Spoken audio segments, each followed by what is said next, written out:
Hi dear, आपका हमारे channel में बहुत बहुत स्वागत है। तो डियर, आज की क्लास में हम डिस्कस करने वाले हैं। सबसे पहले तो आप ये बताइए कि आप सब कैसे हैं। हम उम्मीद करते हैं कि आप सब अच्छे होंगे, खुश होंगे और स्वस्थ होंगे। तो डियर, आज की क्लास में हम डिस्कस करने वाले हैं आपका फैमिली एंड फ्रेंड, परिवार एवं मित्र का MCQ क्वेश्चंस को, और ऐसे क्वेश्चंस को हम डिस्कस करेंगे जो कि आपका प्रीवियस ईयर क्वेश्चन में भी आए थे, और इस चैप्टर से जितने भी MCQ क्वेश्चन बन सकते थे हमने उन सारे क्वेश्चन को डिस्कस करने की यहाँ कोशिश की है इस वीडियो में। तो डियर, हम आपको बता दे रहे हैं कि क्वेश्चन ज़रूरी नहीं है कि यही क्वेश्चन आएगा। क्वेश्चन का पैटर्न को आप देखिए और इनको समझने की कोशिश कीजिएगा। क्वेश्चन जो है ना इन्हीं में से आता है, लेकिन थोड़ा घुमा फिरा के आता है, ठीक है ना। बस हमें यहाँ पे समझने की ज़रूरत होती है। तो चलिए स्टार्ट करते हैं। पहला क्वेश्चन है आपका, परिवार क्या है। तो डियर, परिवार क्या है? ये एक समूह है, एक समुदाय है, एक सामाजिक संस्था है या एक भीड़ है। तो डियर, क्या एक ये भीड़ हो सकता है? बताइए। ये बहुत समझने की ज़रूरत है ये कि क्या ये भीड़ हो सकता है, या एक समूह हो सकता है, या एक समुदाय हो सकता है, ठीक है। तो इसका करेक्ट आंसर क्या है? आपका आंसर 3 जो है करेक्ट आंसर है कि परिवार जो है एक तरह का सामाजिक संस्था है, ठीक है। नेक्स्ट क्वेश्चन है आपका सवाल नंबर 2, समाजशास्त्रियों के अनुसार परिवार में।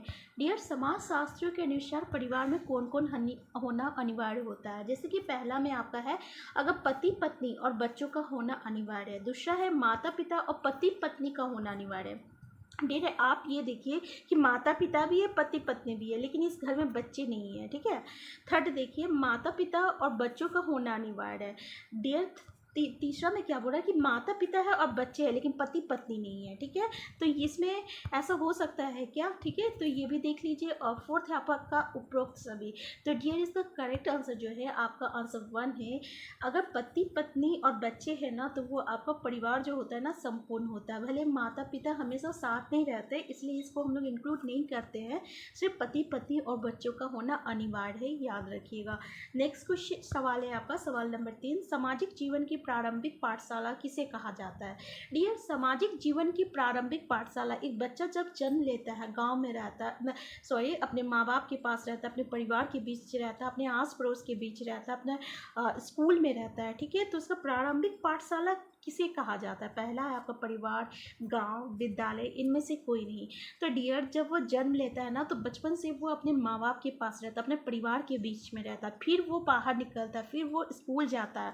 तो प्रारंभिक पाठशाला कहाँ से स्टार्ट होता है डियर?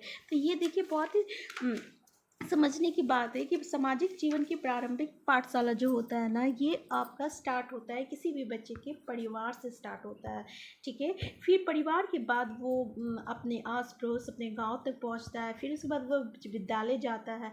तो सबसे प्रारंभिक पाठशाला जहां माता पिता से वो क्या सीखता है? बोलना सीखता है, व्यवहार सीखता है, हर चीज़ की वो समझ जो होती है ना, उसको अपने गाँव घर से ही, अपने परिवार से ही मिल जाता है कि बड़ों को क्या कहना चाहिए, क्या नहीं बोलना चाहिए, ठीक है। तो नेक्स्ट सवाल है हमारा सवाल नंबर 4, इसने परिवार के कार्यों का व्यंग्यकरण आवश्यक और अनावश्यक रूप में किया है। तो डियर, ये क्वेश्चन बहुत ही इंपॉर्टेंट है और इसको आपको याद रखने की ज़रूरत है कि परिवार के कार्यों का व्यंग्यकरण, देखिए, कार्यों का व्यंग्यकरण आवश्यक और अनावश्यक के रूप में किया है।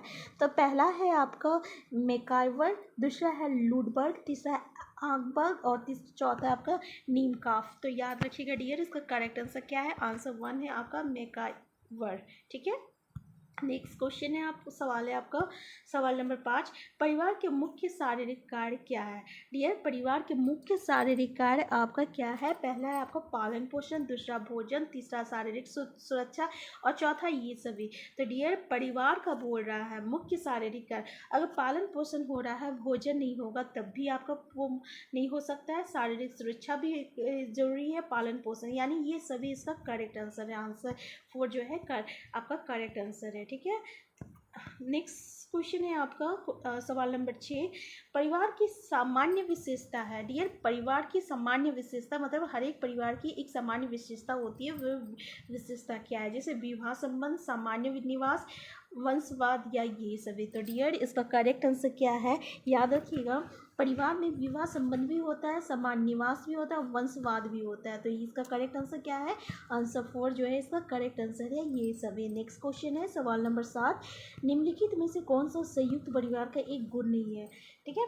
डियर यहाँ पूरा संयुक्त परिवार, मतलब आपका जिस परिवार में दादा दादी चाचा चाची ये लोग सब रहते हैं उसको हम लोग संयुक्त परिवार कहते हैं। ठीक है, तो पहला है आपका आलस का अभाव, दूसरा है कृषि व्यवस्था के लिए उपयुक्त, तीसरा है श्रम विभाजन की सुविधा और चौथा है उपरोक्त में से कोई नहीं। तो डियर आपका कौन सा गुण जो है एक संयुक्त परिवार का गुण नहीं है, तो याद रखिएगा इसका आंसर जो है आंसर 1 है, आलस का अभाव। ठीक है, यानी ये क्वेश्चन जो है समझने वाला है कि आलस का अभाव जो है संयुक्त परिवार का एक गुण नहीं है, याद रखिएगा। नेक्स्ट क्वेश्चन सवाल है आपका सवाल नंबर 8, एकल परिवार के त्वरित प्रचलन के लिए क्या उत्तरदायी है। डियर एकल परिवार मतलब जिसमें माता पिता बच्चे पति पत्नी और बच्चे हैं उसको हम लोग एकल परिवार कहते हैं। ठीक है, तो उसका होने का मुख्य कारण क्या है। पहला तो महंगाई, दूसरा जनसंख्या, तीसरा कलह की संभावना में कमी और चौथा है उपरोक्त सभी। तो डियर इसका करेक्ट आंसर क्या है, तो याद रखिएगा इसका करेक्ट आंसर जो है आपका आंसर 4 है। ये भी क्वेश्चन जो है समझने वाली बात है कि एकल परिवार क्यों रह रहा है। पहला तो महंगाई, दूसरा आपका कलह की संभावना में भी कमी। अगर परिवार बहुत साथ में रहते हैं, बहुत सारे परिवार के मेंबर हैं, तो उसमें जो है लड़ाई झगड़े अधिकतर होता है, तो इसलिए क्या होता है एकल परिवार जो है रहना ज़्यादा पसंद करते हैं लोग। ठीक है, और दूसरा जनसंख्या, इसका मतलब इसका करेक्ट आंसर क्या है, आपका आंसर 4 जो है इसका करेक्ट आंसर है, याद रखिएगा, समझिएगा। ठीक है,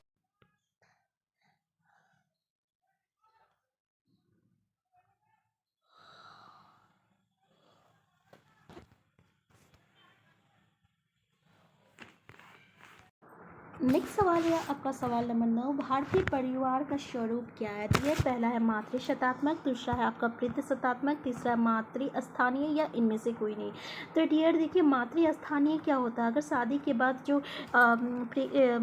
विवाहित जोड़ा रहता है ना, अगर वह स्त्री के परिवार के साथ रह रहा तो वह मातृ स्थानीय हो गया, अगर वो पुरुष के परिवार के साथ हो गया तो वह पितृ शतात्मक या पितृ स्थानीय हो गया। ठीक है, तो भारतीय परिवार का स्वरूप जो है पितृ शतात्मक है, मतलब शादी के बाद जो रहता है विवाहित जोड़े वो पुरुष के परिवार के साथ रहता है। ठीक है, तो नेक्स्ट सवाल है आपका सवाल नंबर 10, निम्नलिखित में से कौन सा परिवार समरक्त संबंधी परिवार का उदाहरण है। डियर समरक्त मतलब क्या होता है ना, जो रिश्ता होता है, जो संबंध जो होता है ना रक्त के आधार पे होता है, उसको हम लोग समरक्त कहते हैं। ठीक है, तो समरक्त संबंधी परिवार का उदाहरण है पहला एकल व्यवहारिक परिवार, संयुक्त परिवार या यहाँ पे वैवाहिक परिवार है, और चौथा है आपका ये सभी। तो डियर याद रखिएगा इसका करेक्ट आंसर है आंसर 3 संयुक्त परिवार। ठीक है, नेक्स्ट सवाल है आपका सवाल नंबर 11, किस प्रकार के परिवार में विवाहित युगल स्त्री के परिवार के साथ रहता है। ठीक है, तो डियर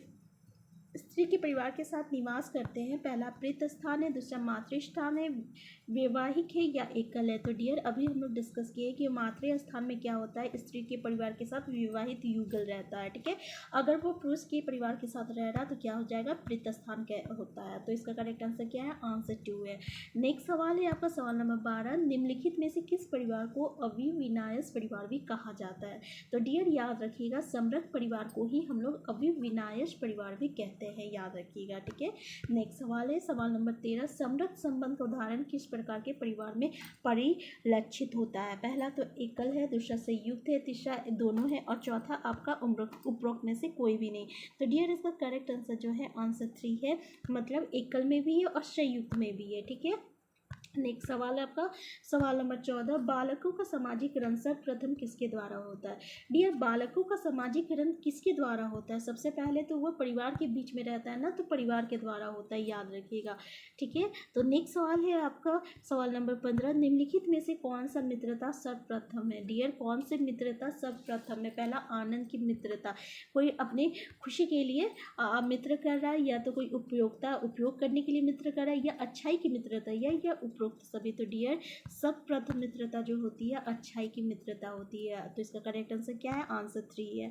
नेक्स्ट सवाल है आपका सवाल नंबर 16, अरस्तु द्वारा मित्रता का व्यंग्यीकरण में क्या सम्मिलित है।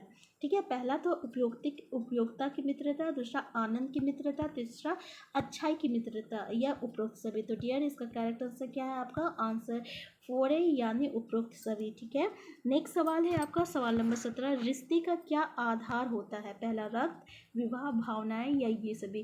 तो डियर, पति पत्नी का भी रिश्ता होता है और इस रिश्ते में किसी तरह का रक्त नहीं होता है, भावनाएं होती है, ठीक है ना, और विवाह भी विवाह के बाद भावनाएं होती है। तो डियर, इस तरीके से ना रिश्ते का आधार जो हो गया, इसका करेक्ट आंसर क्या है? आंसर 4 है। ठीक है, नेक्स्ट है आपका सवाल नंबर 18, समरस संबंध में संबंध का आधार क्या होता है? तो डियर, समरस संबंध में संबंध का आधार क्या होता है? तो हम लोग पहले डिस्कस कर चुके हैं कि रक्त के आधार पर जो संबंध होता है उसको हम लोग समरस संबंध कहते हैं। ठीक है, तो नेक्स्ट सवाल है आपका सवाल नंबर 19, खेल कूद भावनात्मक रूप से कमजोर बच्चों के लिए क्या कार्य करता है? डियर, भावनात्मक रूप से जो बच्चे कमजोर होते हैं ना, उनके लिए खेल जो रहता है, खेलकूद किसका काम करता है? पहला रचनात्मक प्रवृत्तियाँ, दूसरा कल्पना शक्ति, तीसरा थेरेपी या उपरोक्त सभी। तो डियर याद रखिएगा वो किसका कार्य करता है? तो थेरेपी का कार्य करता है। ठीक है, नेक्स्ट सवाल है आपका सवाल नंबर 20, खेलकूद बच्चों के लिए डैश विकास में सहायक होता है? डियर, अगर बच्चे खेलते हैं ना तो उससे किस चीज़ का विकास होता है? ज्ञानात्मक, सामाजिक या शारीरिक? तो डियर, इसका करेक्ट आंसर है आंसर 4 यानी उपरोक्त सभी चीज़ का आपका विकास होता है, याद रखिएगा। नेक्स्ट सवाल है, देख लीजिए आपका, ये आपका प्रीवियस ईयर क्वेश्चन है जो कि सितंबर 2016 में आया है। परिवार एक इकाई होता है जिसमें माँ, पिता और उनके 2 बच्चे होते हैं। ठीक है, ये कथन किसका है? सही नहीं है। ये कथन देख लीजिए, ये कथन सही नहीं है क्योंकि इस कथन में ये स्पष्ट करना चाहिए कि बच्चे जैविक होते हैं। पहला तो ये है। दूसरा, ये सही नहीं है क्योंकि परिवार कई प्रकार के होते हैं तथा परिवार का केवल एक ही प्रकार में वर्गीकरण नहीं किया जा सकता। तीसरा ये है कि सत्य है क्योंकि ये किसी आदर्श परिवार का आकार है। और चौथा ये है सत्य है क्योंकि सभी भारतीय परिवार इसी प्रकार के होते हैं। तो डियर याद रखिएगा कि इसका करेक्ट आंसर क्या है? आंसर 3 है कि ये सत्य है क्योंकि ये एक आदर्श परिवार का आकार है। क्योंकि आदर्श परिवार में क्या होता है ना, इसमें माता, पिता और उनके 2 बच्चे होते हैं। ठीक है, ये एक आदर्श परिवार